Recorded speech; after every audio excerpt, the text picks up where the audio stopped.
brief and obscure, the Red River War had a mighty impact on the growth of the United States, while marking the end of a way of life for the American Indian. Antagonism between the white European man and the bronze Native American started the moment the Caucasian from across the sea stepped foot on the North American continent.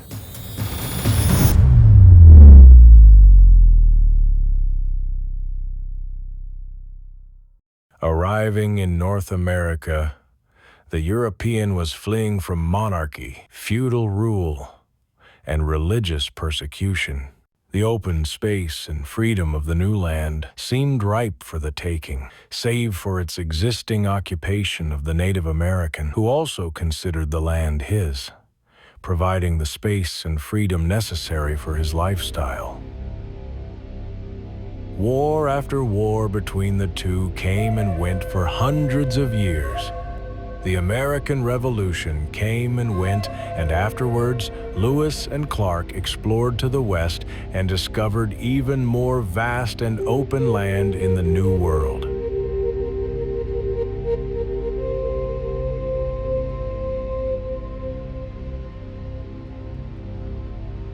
Indian and white man skirmishes continued until they reached an untenable pitch during the American Civil War, when most American soldiers were fighting each other and had no time to fight the Indian. The American Indian took advantage of this dearth of government protection and began a series of hostile and heinous raids and killings, particularly on the Santa Fe Trail.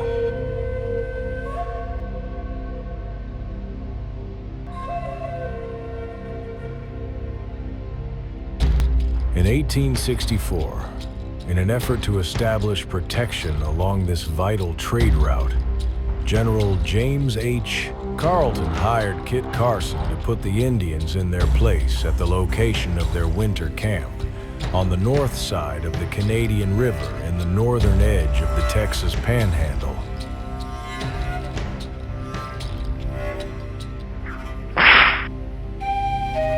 The battle commenced, and things were looking bad for Carson and his men until they found some measure of security within the walls of some old adobe dwellings named Adobe Walls.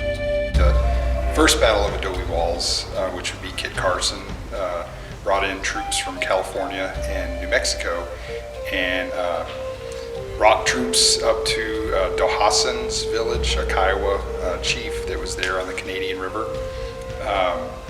Attacked Dohassen's village and fired a few mountain howitzer rounds to push the Indians back. He set up his cannons and had kind of a area where the wounded were brought into the old site of the actual Adobe Walls, which was the trading post built by Bent and St. Vrain and Company in the early 1840s.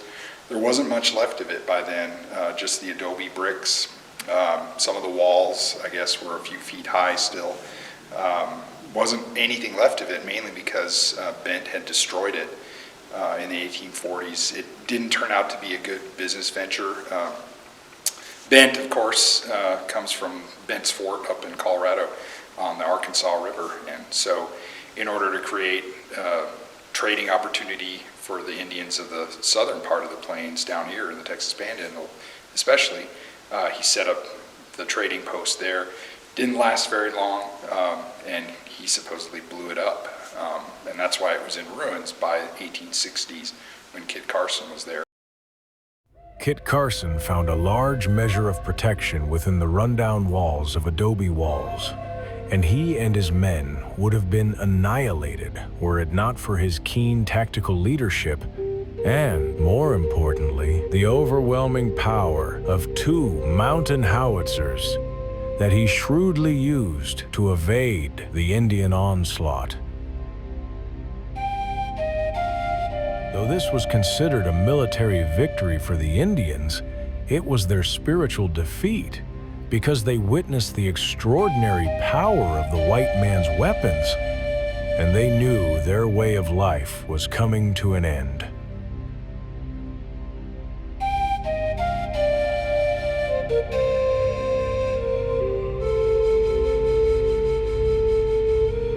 For the next 10 years, various skirmishes and altercations continued to erode relations and trust between the white man and the Native American. But a status quo of sorts continued until the end of the Civil War. Suddenly, a nation who had fought each other because they could not agree on slavery could agree on the need to move west.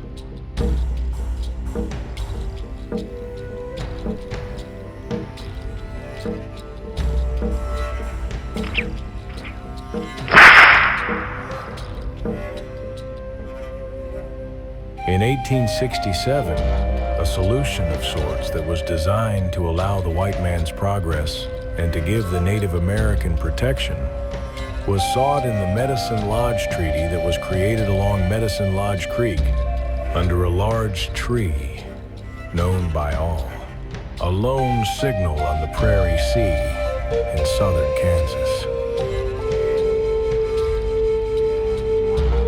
This treaty was used by the United States government to organize the relocation of the Indian to the reservation. Not many Indians would have liked it, even if they had understood it, which most didn't. Nevertheless, the U.S. government brought together a contingent of Southern Plains Indians to determine where their reservations would be. The Kiowa and Comanche would be on reservations in Oklahoma. The Arapaho would have their own reservation elsewhere.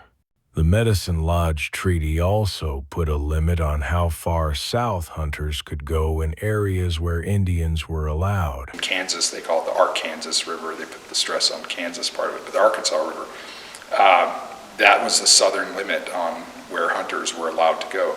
And at that time, buffalo hunting was done all over Kansas, but buffalo were starting to become scarce by 1870 or so.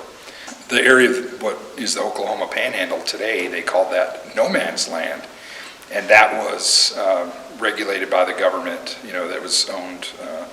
It was Oklahoma Territory at the time, or they called it Indian Territory, set aside for the Indians, and that was specifically off limits. Problem was, Texas retained ownership of its public lands. So it technically was not under jurisdiction of the Medicine Lodge Treaty of 1867. It was open to whoever wanted to come down here.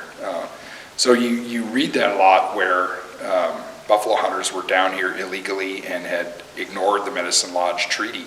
The Medicine Lodge Treaty only actually pertained to the area in Kansas south of the Arkansas River and no man's land in Indian Territory. Texas was wide open.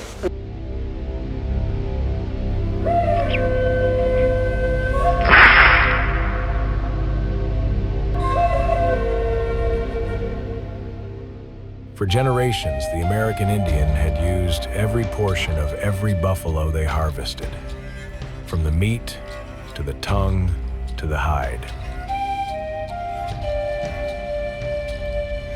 Yeah, after the Civil War, just the rush westward of new economic opportunities, including harvesting of buffalo hides, which was just becoming a profitable venture. Hides had been traded by Indians ever since 1820s, 1830s. Indians supplied robes, for trade, which were tanned hides that were valued, as blankets and things like that. Beaver pelts were more popular earlier when hunting and trapping were going on because they were used for hats and other things, the fur. Buffalo fur wasn't seen as quite as valuable until the early 1870s. A British firm figured out a way to tan buffalo hides to make it useful.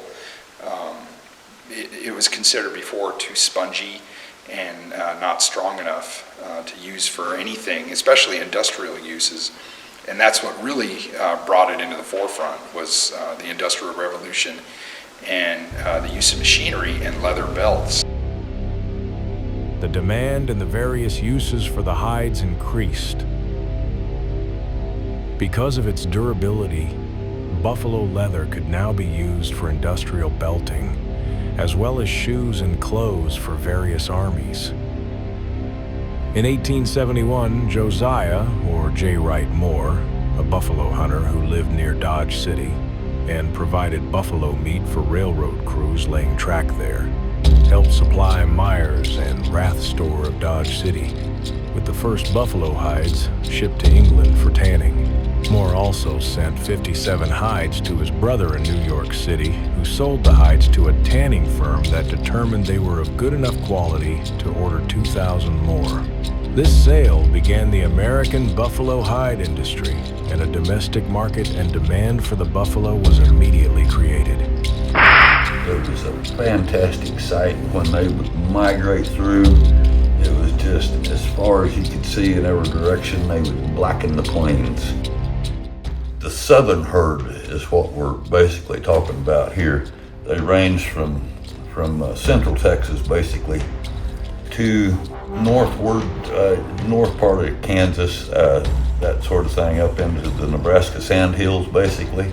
The Indians tell us that before the Transcontinental Railroad that they would go plumb to Canada. It said after the Transcontinental Railroad came through, that herd split into two. The northern herd, which was fairly small, but they would come about as far south as where that railroad went through, and they would range plumb up into Canada. The southern herd went from that area to South Texas. And Dodge City was one of the main points of shipment back east. And the buffalo were plenty around Dodge City for a while in the early 1870s until many buffalo hunters started coming there, and I guess there were just the sound of booming guns all over Dodge City for miles to where it sounded like a battle happening. So that the herds around southern Kansas started disappearing more and more. So that led to people looking for other locations where to find buffaloes, bison to hunt, which was down here in the Texas Panhandle.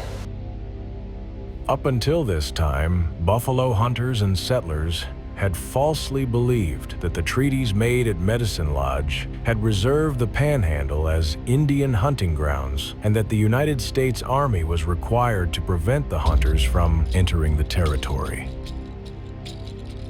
To clarify the matter, J. Wright Moore and a man named Steele Frazier were elected to visit with Colonel Richard Dodge, commander of the troops at Fort Dodge, and the man responsible for the enforcement of frontier treaties. Dodge advised the two men to hunt buffalo where the buffalo are.